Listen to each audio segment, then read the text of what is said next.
headline sponsored by मजबूती की बेजोड़ पहचान एसआर 600 TMT बार, सुरक्षा ज्यादा, मजबूती का वादा। प्रदीप इलेक्ट्रिक स्टोर्स की नई पेशकश प्रदीप सेल्स। विश्व स्तरीय fancy lights, electronic items, Damro का फर्नीचर समेत अन्य इलेक्ट्रिक उत्पाद। पता Makatpur road, Giridih. Crest care multi specialist hospital, Dwarpahari road, Jamua थाना के निकट, Giridih. Nav ultrasound and diagnostic centre, Boro petrol pump के सामने, गिरिडीह। नव पदस्थापित एसपी ने की क्राइम मीटिंग, अपराध पर अंकुश, लंबित मामलों के निष्पादन के दिए दिशा निर्देश। थाना प्रभारी और एसडीपीओ को रात के वक्त विशेष रूप से पेट्रोलिंग करने की कही बात। 17 अगस्त से चालू होगा Madhupur Ranchi intercity via new Giridih rail परिचालन। रेल मंत्री अश्विनी वैष्णव से मुलाकात कर लौटे federation of Jharkhand chamber of commerce and industries के कुलांचल क्षेत्र के उपाध्यक्ष प्रदीप अग्रवाल समेत अन्य उद्योगपतियों ने संयुक्त रूप से प्रेस वार्ता कर दी जानकारी। इंडिया गठबंधन ने न्यू समाहरणालय परिसर में दिया धरना। मणिपुर की घटना का जताया विरोध, राष्ट्रपति के नाम उपायुक्त को सौंपा ज्ञापन। और धूमधाम से मनाया गया श्री आर.के. महिला कॉलेज का 45वां स्थापना दिवस। रंगारंग सांस्कृतिक कार्यक्रम का हुआ आयोजन।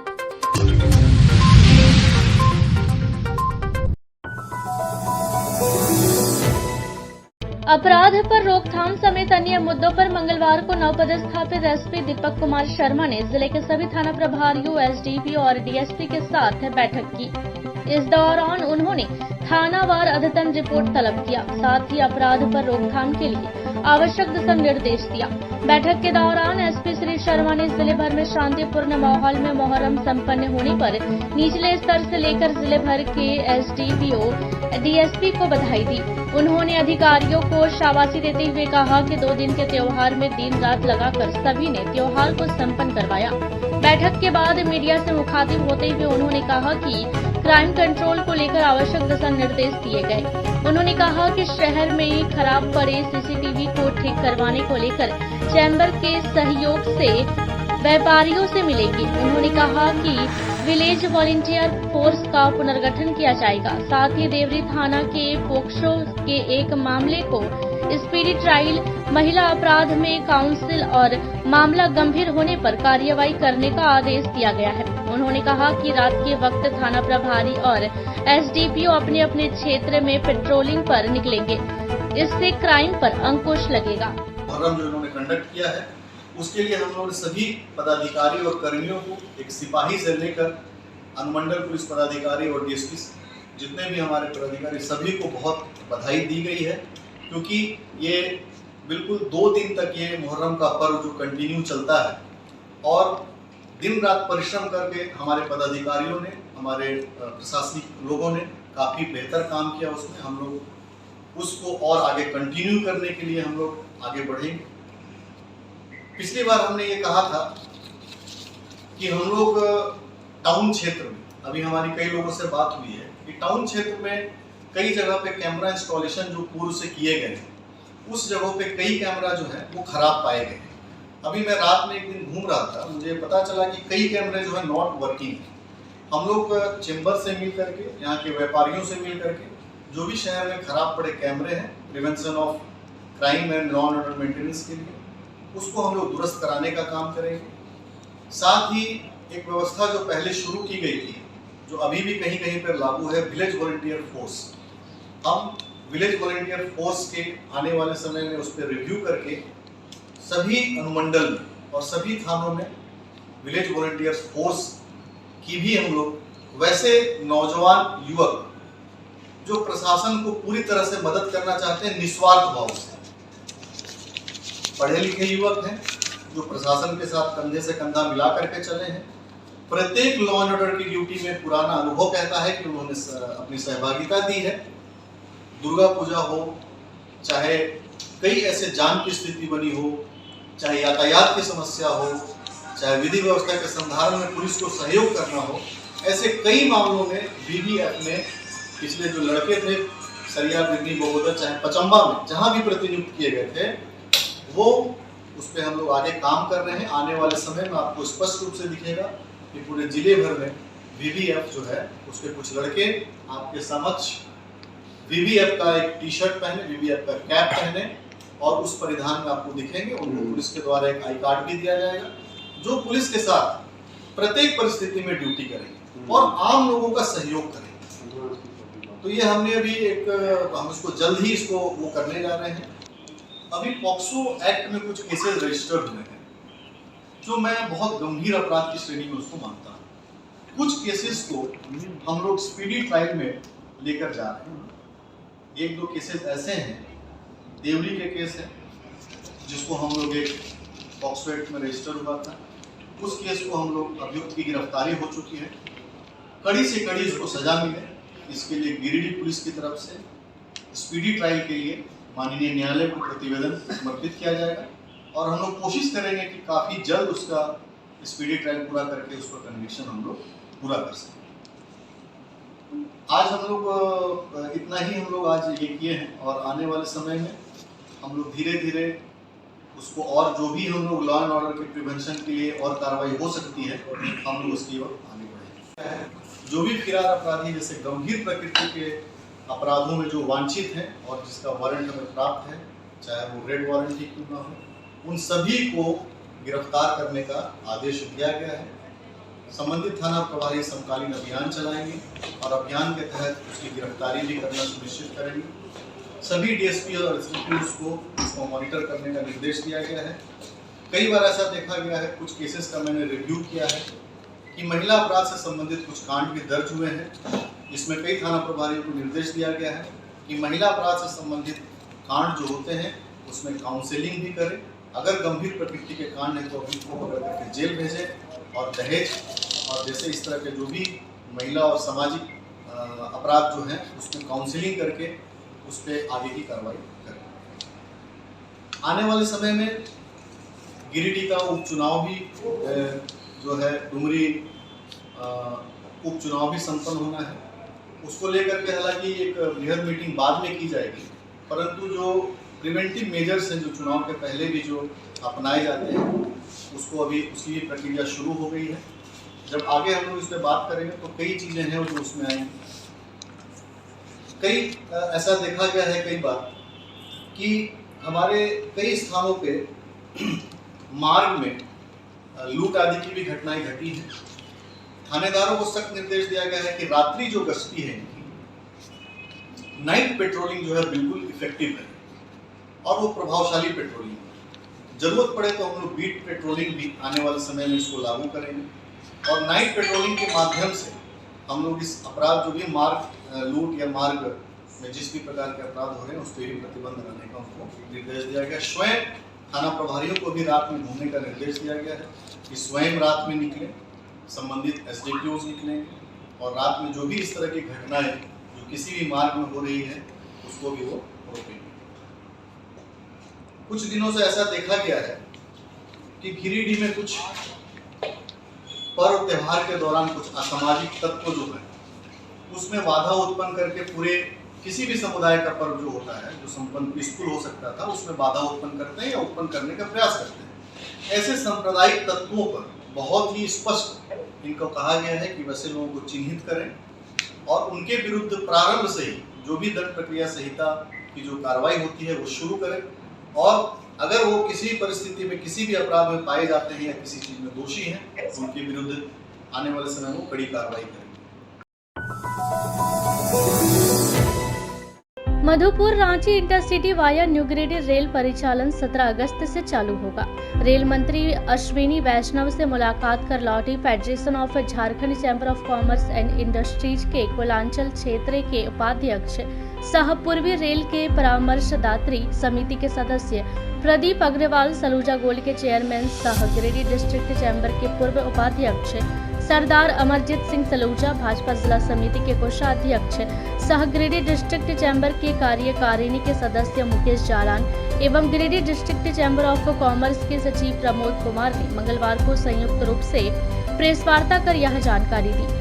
उन्होंने कहा कि न्यू गिरिडीह कोडरमा रेलवे मार्ग से पटना कोलकाता की सीधी ट्रेन, रेलवे साइडिंग का विस्तार एवं लंबित पारसनाथ न्यू गिरिडीह की रेलवे लाइन बिछाने का काम शीघ्र शुरू कराने को लेकर federation of Jharkhand chamber of commerce and industries के 4 सदस्यों की टीम शिक्षा राज्य मंत्री अन्नपूर्णा देवी के नेतृत्व में 31 जुलाई 2023 को संसद भवन नई दिल्ली में रेल मंत्री अश्विनी वैष्णव से मुलाकात की, जिसमें गिरिडीह के रेल समस्याओं के ऊपर चर्चा की गई। संसद सत्र चालू रहने के बावजूद भी रेल मंत्री अश्विनी वैष्णव ने पूरा समय देकर चैम्बर की मांगों को गंभीरता से सुना एवं हमारे प्रतिवेदन को अग्रसारित कर ईडी कोचिंग से मिलने को कहा, जिसके बाद प्रतिनिधि मंडल ने रेल भवन में रेलवे बोर्ड के चेयरमैन अनिल कुमार लाहोटी से भी मिलकर मजबूती से अपनी मांगों को रखा। श्री लाहोटी ने हमारे प्रतिवेदन पर सकारात्मक पहल करने का आश्वासन दिया है। Giridih district chamber of commerce एवं federation Jharkhand chamber of commerce के तत्वाधान में हम लोग 4 सदस्यों की टीम परसों रात शाम को हम लोग यहाँ से देवघर से दिल्ली गए थे। कल हमारी मुलाकात माननीय शिक्षा राज्य मंत्री के सहयोग से और उनके नेतृत्व में, और जिसमें हमारे जो मुकेश जालान जी जो हमारे चैम्बर के कार्यकारिणी के सदस्य भी हैं, इनका बहुत बड़ा योगदान रहा समय दिलवाने के लिए। हम लोगों ने सबसे पहले रेल मंत्री से मुलाकात करवाई हमारी माननीय मंत्री जी ने। उसके बाद हम लोगों ने रेल मंत्री जी से काफ़ी सकारात्मक बात हुई, उसमें उन्होंने सारी बातों को गंभीरता से सुना। फिर उन्होंने तुरंत ही रेल भवन में एग्जीक्यूटिव डायरेक्टर कोचिंग से मिलने को हम लोगों को कहा और हम लोग वहाँ फिर रेल भवन गए। रेल भवन में एग्जीक्यूटिव डायरेक्टर कोचिंग श्रीकांत जी से मुलाकात हुई। उन्होंने सारी बातों को गंभीरता से सुना और बहुत सी तकनीकी जानकारी ली कि किस तरह इस रूट में ट्रेन चलेगी, क्या लगेगी, कैसे चलनी चाहिए, ये सब पर जानकारी हम लोगों को भी दी और उन्होंने अपना सब बात शेयर किया। उसी में हम लोगों को ये उन्होंने आश्वस्त किया कि आपको गिरिडीह कलकत्ता पटना की ट्रेन अक्टूबर तक जरूर मिलेगी। और साथ ही साथ हम लोगों को एक और जानकारी रेक पॉइंट के बारे में भी हमारी बात हुई, तो उस संबंध में हम लोगों की काफ़ी चर्चा हुई। फिर हम लोगों को रेलवे बोर्ड के चेयरमैन श्री अनिल कुमार लाहोटी से भी मुलाकात लगभग शाम को 5:30 बजे रेल भवन में हुई, जिनसे हम लोग का समय नहीं लिया गया था, पूरा समय नहीं लिया गया था, लेकिन due to federation chamber of commerce और हम लोग की पहले से पत्राचार हुई थी, उसी आधार पर हम लोगों को रेलवे बोर्ड के चेयरमैन साहब से भी मुलाकात हुई। उनको भी हम लोगों ने सारी जानकारी दी और उनसे भी हम लोग की बातें बहुत गंभीरतापूर्वक हुई। उन्होंने भी आश्वस्त किया कि आपकी जो भी असुविधाएँ हैं उसको हम लोग ज़रूर कोशिश करेंगे, जितनी जल्द हो उस पर आपको कार्य दिखाई देगा।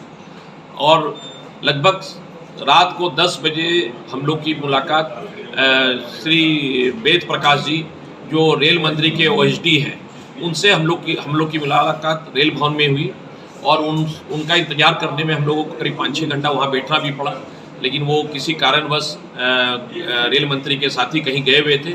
लेकिन रात को 10-10:30 बजे हमारी उनके साथ मीटिंग हुई। मीटिंग 1 घंटा चली और उन्होंने भी बहुत सकारात्मक बात कही। और सबसे खुशी की बात क्या है कि हम लोग को बहुत सी चीज़ें जो गिरिडीह के लिए मिलने वाली है। शहर के न्यू बरगंडा स्थित श्री रामकृष्ण महिला महाविद्यालय का 45वां स्थापना दिवस समारोह मंगलवार को बड़े ही धूमधाम के साथ मनाया गया। स्थापना दिवस पर आयोजित कार्यक्रम में बतौर मुख्य अतिथि प्रशिक्षु IAS दीपेश कुमारी और विशिष्ट अतिथि के रूप में DPRO रश्मि सिन्हा मौजूद रही। इस दौरान पारंपरिक ढंग से बेहद ही गर्मजोशी के साथ अतिथियों का स्वागत सत्कार किया गया।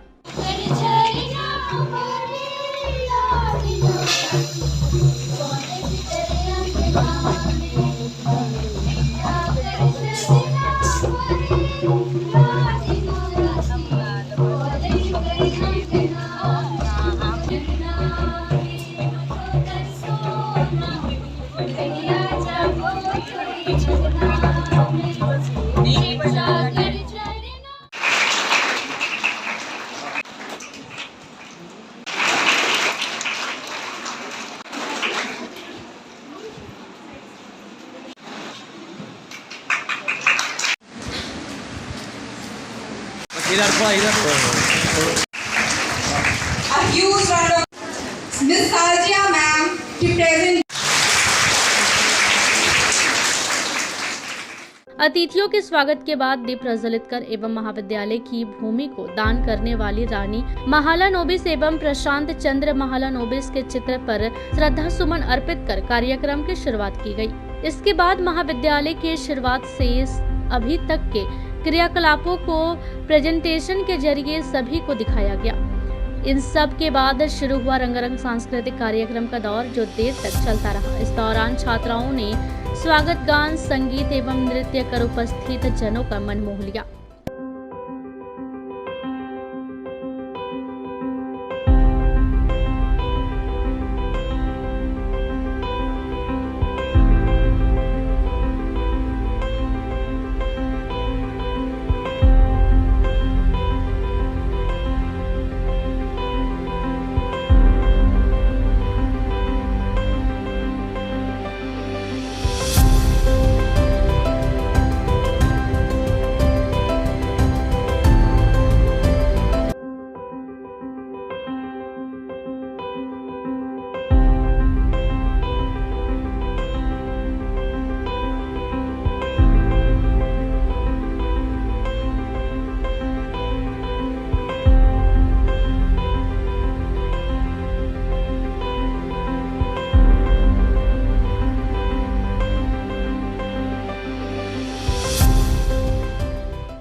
मन की वीणा से गुंजित ध्वनि मंगलम, मन की वीणा से गुंजित ध्वनि मंगलम, स्वागतम स्वागतम स्वागतम।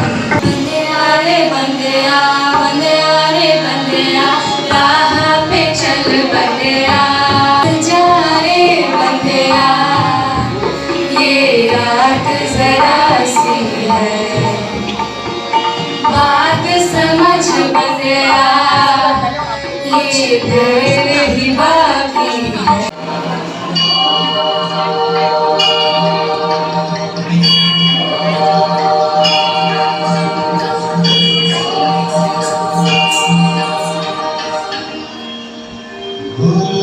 गुरुर्ब्रह्मा गुरुर्विष्णु गुरुर्देवो महेश्वरः गुरुसाक्षात्। कार्यक्रम में प्राचार्य डॉक्टर मधुश्री सेन सान्याल ने अपने स्वागत भाषण के साथ इस कॉलेज के विभिन्न विषयों पर प्रकाश डालते हुए सभी का अभिवादन किया।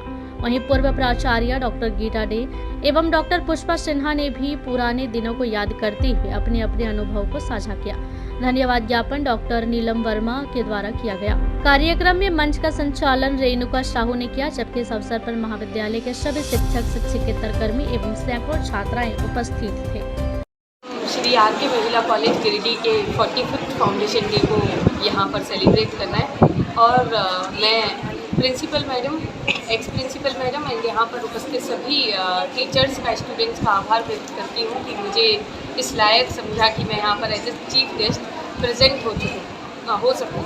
एंड मैं यहाँ पर जो वुमेन स्टूडेंट हैं, जो फीमेल स्टूडेंट हैं, मैं उनसे यही बात बोलूँगी कि एज ए मैं भी एक फीमेल हूँ कि मैंने भी देखा है कि ज़िंदगी में बहुत सारे चैलेंजेस आते हैं, लेकिन अगर हम उस चैलेंजेस को स्ट्रांगली फेस करें तो कोई भी हमें रोक नहीं सकता। और बार आर के महिला कॉलेज को 45 फाउंडेशन डे पर शुभकामनाएं देती हूँ। आर के महिला कॉलेज आई और मैं आर के महिला कॉलेज आई और मैडम पुष्पा सिन्हा थी और हमें बहुत सहयोग मिला और हम लोगों ने बहुत ही अच्छा से स्वीप का कार्यक्रम किया, इन बच्चियों के साथ किया। जो बच्चियाँ उस समय होंगी वो हमारे कार्यक्रम का साथ दी थी, मिली थी। तो आप लोग मुझे ये भरोसा देंगे? बोलिए हाँ। अब आर के महिला कॉलेज को और भी आगे ले जाए। दिपेश कुमारी IAS प्रोविजनरी और हमारी गेस्ट ऑफ ऑनर हैं DPRO मैम, सब कोई आई हैं और छात्राएँ बहुत खुशी खुशी इसको सेलिब्रेट कर रही हूँ। इसलिए आज बहुत एक अच्छा माहौल है कॉलेज का। हम लोग याद कर रहे थे हमारी पुरानी दिनों का, कैसे इस कॉलेज आहिस्ता आहिस्ता आगे बढ़ा। इस कॉलेज को यहाँ मैंने इस डिस्ट्रिक्ट में एक भी महिला कॉलेज नहीं था और भी आगे हम लोग को बढ़ना है। आज इसी तरह हम लोग इसे सेलिब्रेट कर रहे हैं वैसे यादों के साथ। आज यहाँ श्री आर.के. महिला कॉलेज में स्थापना 45वां स्थापना दिवस के अवसर पर हमारे कॉलेज में सांस्कृतिक कार्यक्रम हो रहे। इस मौके पर डांस, सिंगिंग और बाकी सारे भाषण भी हुए और हमारे कॉलेज के बारे में काफ़ी चीज़ें, इतनी सालों की जो जर्नी है उसे याद किया गया। प्रोग्राम भी साथ में हुए जिसे हमें कॉलेज में क्या चीज़ इतने सालों में हुए, क्या डेवलपमेंट हुए, इन बातों को लेकर काफ़ी बातें हुई। पूर्व निर्धारित कार्यक्रम के तहत इंडिया गठबंधन के बैनर तले मंगलवार को मणिपुर हिंसा के विरोध में पपरवाटाड़ स्थित नया समाहरणालय गेट के पास एक दिवसीय धरना प्रदर्शन किया गया। धरना प्रदर्शन कार्यक्रम में कांग्रेस, झामुमो, CPIM, भाकपा माले, आम आदमी पार्टी व RJD सहित अन्य पार्टी के नेताओं व कार्यकर्ताओं ने हिस्सा लिया और मणिपुर की घटना का विरोध एवं मणिपुर सरकार को बर्खास्त कर राष्ट्रपति शासन लगाने की मांग की। इस दौरान गठबंधन के नेताओं ने राष्ट्रपति के नाम उपायुक्त को ज्ञापन देकर मामले में जल्द से जल्द हस्तक्षेप कर मणिपुर में शांति बहाल करने की अपील की। सभा को संबोधित करते हुए झामुमो के जिला अध्यक्ष संजय सिंह, कांग्रेस के धनंजय सिंह, कार्यकारी अध्यक्ष सतीश केडिया, जदयू के जिला अध्यक्ष त्रिभुवन दयाल, भाकपा माले के नेता राजेश सिन्हा, आम आदमी पार्टी के प्रदेश प्रवक्ता कृष्ण मुरारी शर्मा सहित अन्य नेताओं ने कहा कि जिस तरह से 3 माह से लगातार मणिपुर में 2 समुदायों के बीच हिंसक झड़प, आगजनी और महिलाओं के अमर्यादित व्यवहार किया जा रहा है, जो पूरे देश के लिए चिंता का विषय है। कहा कि मणिपुर देश का हिस्सा है और यहाँ हो रहे नरसंहार जैसी स्थिति का जल्द से जल्द हल निकालना जरूरी है।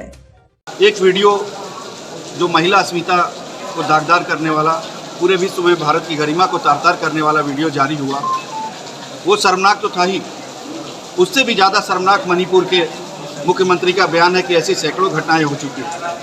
आपको संज्ञान में है कि ऐसी सैकड़ों घटनाएं हो चुकी हैं, तो आप क्या कर रहे हैं? आप क्यों अपने पद पर बैठे हैं? ये कुर्सी है, कोई तुम्हारा जनाजा नहीं। अगर नहीं चला सकते तो उतर क्यों नहीं जाते? उससे पूरे भारत का छवि खराब हुई है पूरे विश्व में, और हमारी इंडिया गठबंधन का ये आज धरना के माध्यम से मांग किया गया है कि मणिपुर की सरकार को बर्खास्त किया जाए और वहाँ पर सरकार को जिस प्रकार से हर एक क्षेत्र में जाए, देख लीजिए मणिपुर की घटना पर भी आज लोग बैठे थे, उन तमाम चीज़ों को, ये जो डबल इंजन की सरकार है वो इस्तीफा दे दे, छोड़ दे, उनसे नहीं संभलता है। ये जो इस्तीफा का नौटंकी कर रहे थे ये मुख्यमंत्री, तो गलत है। और देखिए ऐसे भी भाजपा सरकार हारी भी है, समझ लीजिए 2014 में बात करें तो 35% वोट लाकर वो सरकार में थी और 67% जो अलग अलग दल के लोग थे अलग अलग जगह। इसी तरह 19 में भी यही हाल हुआ, 44% लाई थी अलग अलग दल के ज़्यादा। आज सब एकत्रित हो गए तो बौखलाई हुई है, थर्ड क्लास टाइप का उनका सोच है जो महिलाओं के प्रति। मैं समझता हूँ कि भाजपा के भी जो इंटरनल लोग जो होंगे, जो अच्छे सोच वाले होंगे, भाजपा को एक तरह से दुत्कारती होगी, फटकारती होगी कि महिलाओं के साथ इस तरह से अत्याचार कर रहे हैं और लगातार कर रहे हैं। हम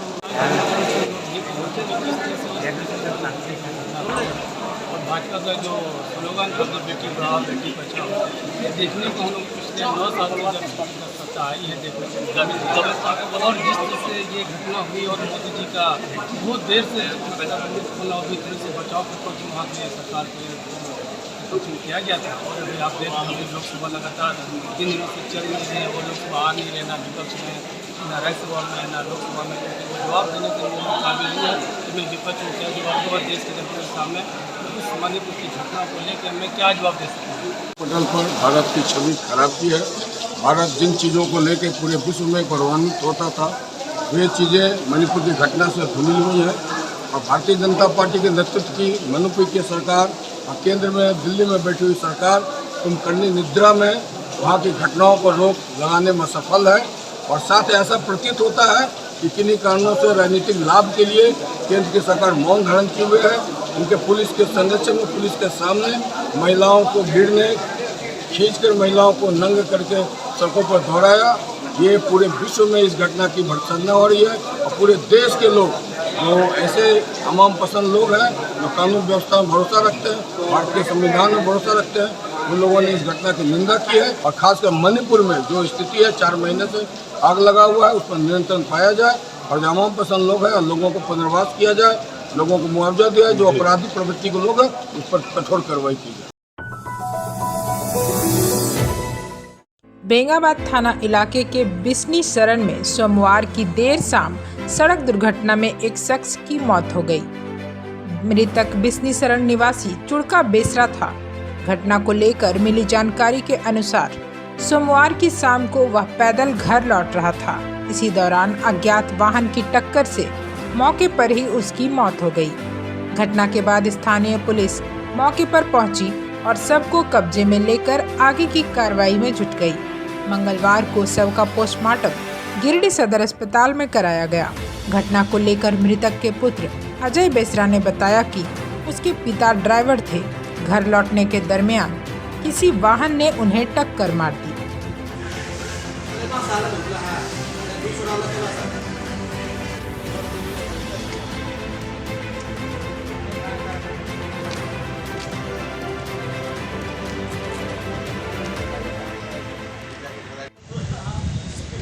मेरे पीछे पिताजी हैं चुड़का बेसरा, जो आ रहा था 6:30 बजे करीब पैदल। कहाँ से आ रहे थे?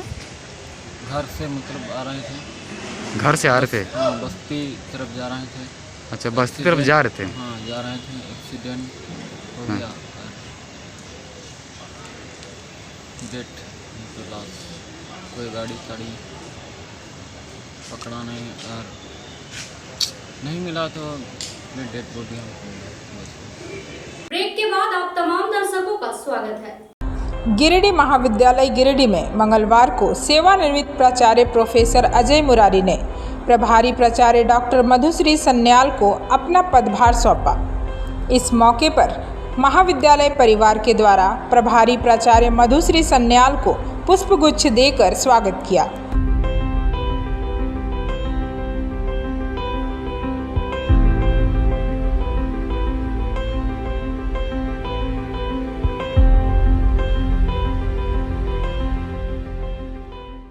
प्रभार लेने के बाद श्री सन्याल ने कहा कि महाविद्यालय के सभी शिक्षक शिक्षिकाओं के सहयोग से महाविद्यालय में जारी पठन पाठन के काम को आगे बढ़ाने का काम करेंगे। साथ ही महाविद्यालय में पढ़ने वाले सभी छात्र छात्राओं की समस्याओं को भी दूर करने का प्रयास किया जाएगा। गिरिडीह कॉलेज गिरिडीह का प्रभार ली हूँ प्राचार्य का, तो मुझे उम्मीद है कि इस कॉलेज से मुझे पूर्ण रूप से सहयोग मिलेगा। मैं तो आर.के. महिला कॉलेज की प्राचार्य हूँ, ये मेरा एडिशनल चार्ज है, तो यहाँ आके मुझे बहुत अच्छा महसूस हो रहा है। यहाँ के जो भी टीचर्स हैं, स्टाफ्स हैं, उनसे मैं जानती हूँ कि उन लोगों से मुझे सहयोग मिलेगा और इस कॉलेज को भी अच्छी तरह से आगे हम लोग सबको मिल के इसकी उन्नति हो सकती है और इसी तरह हम लोग सबको मिलकर काम करने से हर काम सफल होगा, ये मेरी उम्मीद है। मैं गिरिडीह कॉलेज में प्रभार संभालने के लिए मैडम डॉक्टर मधुश्री सन्याल को बहुत बहुत शुक्रिया कहता हूँ। और चूँकि ये तो प्रकृति का नियम है कि जो ज्वाइन करेगा वो अवकाश प्राप्त करेगा, तो आज मैं इस कॉलेज से और शिक्षण सेवा से, मैंने जो रेगुलर शिक्षण सेवा से मैं अवकाश ले रहा हूं। और मैं कल बता ही चुका हूं कि मैंने 41 साल 8 माह 6 दिन नौकरी किया, एक दिन और बढ़ गया उसमें आज, क्योंकि अभी तक हम ड्यूटी में है। अब इसके बाद हम अपना निश्चिंत होकर के एक, इसको कहते हैं फ्रीलांस, हो सकते हैं कि कहीं भी जाना कहीं भी आना, कोई सर की please grant my application for 1 day leave, किसी को बोलना नहीं पड़ेगा अब। और बहुत मेरा सुखमय जीवन रहा, सीखने को भी बहुत मिला। और सबसे ज़्यादा सीखने के लिए अध्ययन का काल हो, चाहे शिक्षक के रूप में काल हो और प्राचार्य के रूप में काल हो, इसमें खास करके जैसा कि बालेंदु जी ने कल कहा था, नोटेबल बात है, दूसरा टर्म मेरा स्वर्णिम रहा। और सभी लोग जो यहाँ कर्मठ है उन्होंने कर्मठता से हमको हेल्प किया। इसके लिए मैं अगर 100 बार भी धन्यवाद कहूँ तो कम पड़ेगा। यही मेरा कथन है। धन्यवाद। मौके पर doctor Mrigendra Narayan Singh, professor Balendu Shekhar Tripathi, doctor Anuj Kumar, professor Mithilesh Kumar, professor Omkar Chaudhary, doctor Balbhadra Singh आदि लोग मौजूद थे।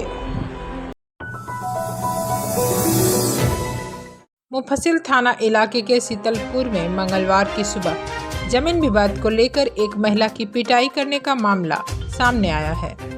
आरोप है कि बेवा जाहिदा खातून को उसके भैंसुर ने अन्य लोगों के साथ मिलकर बुरी तरह से पिटाई की है। घटना के बाद गंभीर हाल में जाहिदा को गिरिडीह सदर अस्पताल लाया गया है, जहां उसका इलाज चल रहा है। बताया गया कि जाहिदा के पति सरफराज का इंतकाल हो चुका है और भैंसुर से जमीन को लेकर विवाद चल रहा है। इसी विवाद के बीच उस पर हमला किया गया। उसको दीजिएगा तो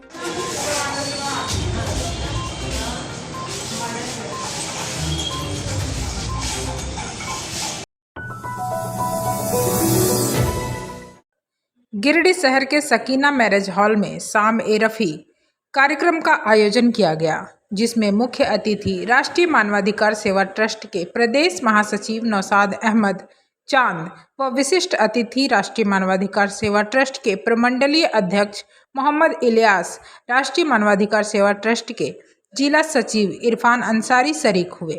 कार्यक्रम के दौरान स्थानीय कलाकार हैदर अली, समीम, राजेश तनवीर, अजमल अजीत बच्चू ने मोहम्मद रफ़ी के द्वारा गाए गए बेहतरीन गानों को गाकर समा बांध दिया। कार्यक्रम को संबोधित करते हुए राष्ट्रीय मानवाधिकार सेवा ट्रस्ट के प्रदेश महासचिव नौशाद अहमद चांद ने कहा कि मोहम्मद रफ़ी साहब के गीत सदा सदा के लिए अमर हैं। उनके गाए हुए गीत आज भी हर हिंदुस्तानियों के जुबान पर है। मोहम्मद रफ़ी साहब को कभी भी भुलाया नहीं जा सकता। उनके द्वारा गाए गए लगभग 26,000 गाना सदा ही लोकप्रिय रहेगी और आने वाली नस्लें भी उनके गीतों को सुनकर आनंदित होते रहेगी।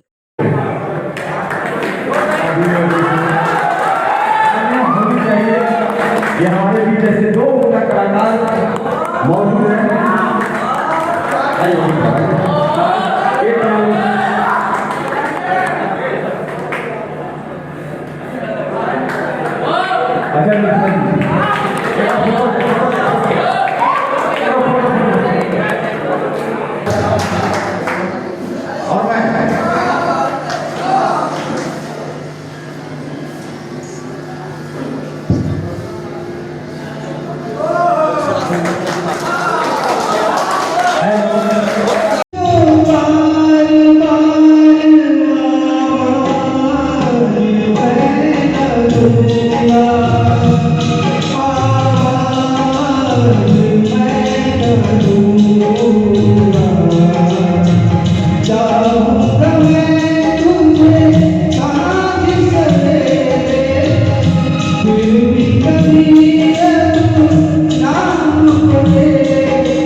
बहुत ही शानदार गायकार रहे हैं।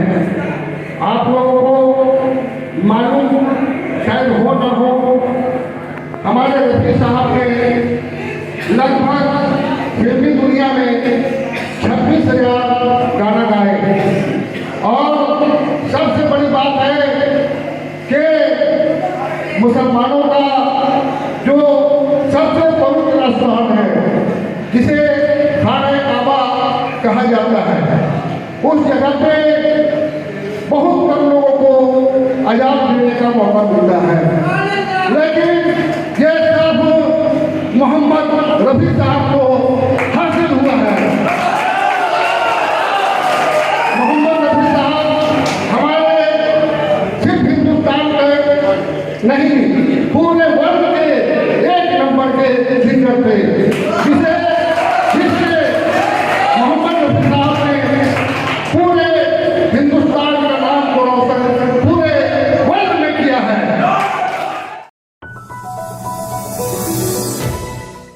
सरिया प्रखंड अंतर्गत झंडा चौक पंचायत के रहने वाले शिव शंकर मंडल ने मरणोपरांत अपने अंगदान की इच्छा जताई है। सोमवार को शिव शंकर मंडल ने अपने अंगदान को लेकर सिविल सर्जन को एक आवेदन भी दिया है और सिविल सर्जन से अंगदान हेतु पूरी प्रक्रिया पूरी करने की मांग की है। सदर अस्पताल पहुंचे शिव शंकर मंडल ने बताया कि वह मरणोपरांत अपने अंग का दान कर दूसरे के काम आना चाहते हैं, इसीलिए उन्होंने अंगदान करने का निर्णय लिया है। इसके लिए उन्होंने गिरिडीह के सिविल सर्जन से सभी प्रक्रिया को पूरा करने की मांग की है।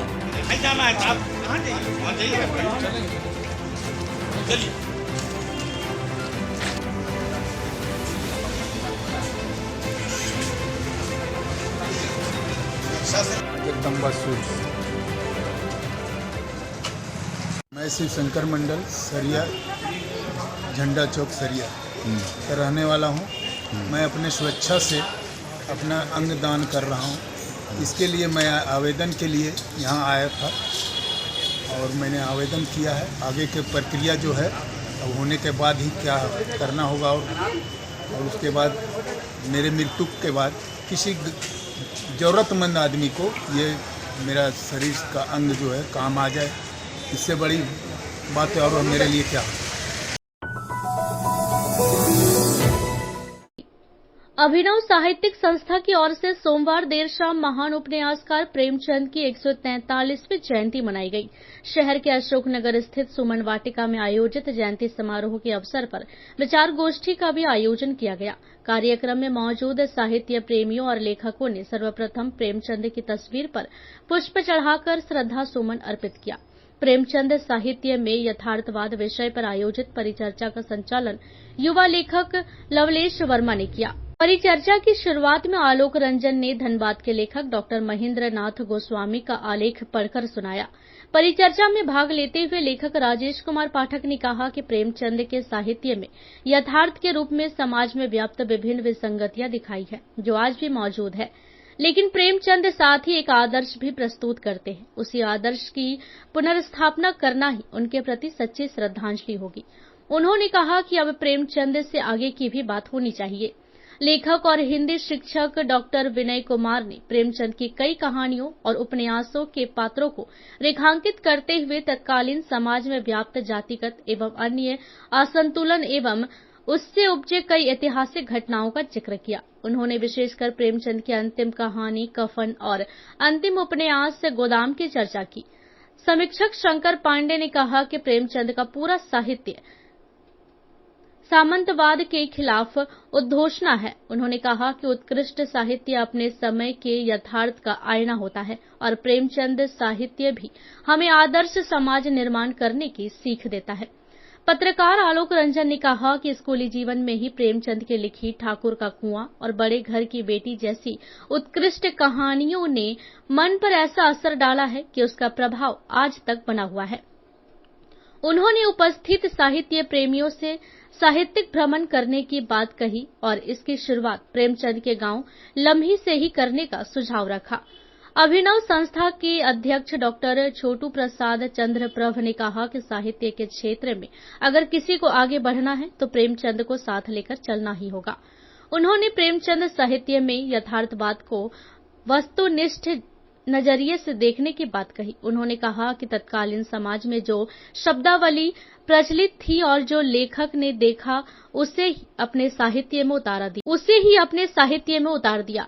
आज वर्तमान समय में कई जातिगत एवं पेशागत संबोधन से लेखक परहेज करते हैं, लेकिन इसके कारण किसी भी पुराने साहित्य में उस लेखक के मूल शब्दों को नहीं बदलना चाहिए, क्योंकि कोई भी साहित्य उस समय का दस्तावेज होता है। कार्यक्रम के अध्यक्ष उदय शंकर उपाध्याय ने प्रेमचंद को आदर्शवादी लेखक बताया। उन्होंने कहा कि समाज में असमानता हमेशा थी और रहेगी। इस स्थिति में हमें बेहतर मनुष्य बनने की सीख प्रेमचंद साहित्य देता है। कार्यक्रम के अंत में अभिनव के सचिव रितेश शराक ने धन्यवाद ज्ञापन किया। उच्च स्थान माना गया क्योंकि इनके पूर्व जो भी साहित्यकार हुए, कोई धर्म, चाहे वो गीता, महाभारत, रामायण, पुराण, इसी के इर्द गिर्द, चाहे वह यशपाल या बहुत सारे जो कहानीकार हुए तो उन्हीं के इर्द गिर्द। परंतु जब यह 1931 के द्रव्यांत, क्योंकि जब यह प्रगतिशील लेखक संघ का दौर जो आया, उसमें शोषित वंचितों के प्रति यह अपना लेखनी का जो प्रारूप तैयार किए।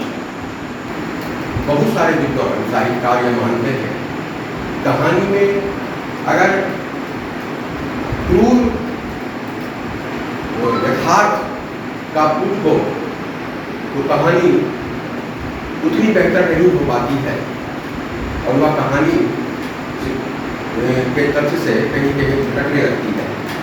अभी हाल में एक फिल्म की आलोचना भी की गई है। हंस के संपादक संजय सहाय ने जब यह कहा एक सार्वजनिक मंचों से, उसको भी पंच बदल सकता है, ये हिम्मत आज के युग में नहीं है।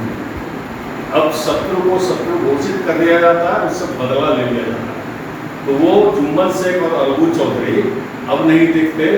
उस समय तक संप्रदायवाद का नहीं कुछ हुआ था कि हिंदू अलग हो रहे हैं, मुसलमान अलग हो रहे हैं, इसलिए प्रेमचंद की कहानी वहाँ पर हम लोग ये पाते हैं। और उन्होंने अपने कलम के जरिए जो उस समय ब्रिटिश उपनिवेशवाद और ईस्ट इंडिया कंपनी के खिलाफ लड़ाई थी, उसको उन्होंने हथियार बनाया और लोगों को चेतना को प्रखर करने के लिए अपने साहित्य के जरिए प्रेमचंद जी के उपन्यास केवल कल्पना की निस्सीम शक्ति से नहीं रचे गए, बल्कि बीती या बीतती हुई घटनाओं के प्रभाव से लिखे गए हैं। फिर भी इस कारण उनके पात्र नैसर्गिक और अप्रतिहत प्रकृति की गति से सर्वत्र नहीं चलते। तो ये था हमारा आज का अंक। अगले अंक में फिर से होगी मुलाकात कुछ ताजा तरीन खबरों के साथ। तब तक के लिए दीजिए पूरी टीम को इजाजत। नमस्कार।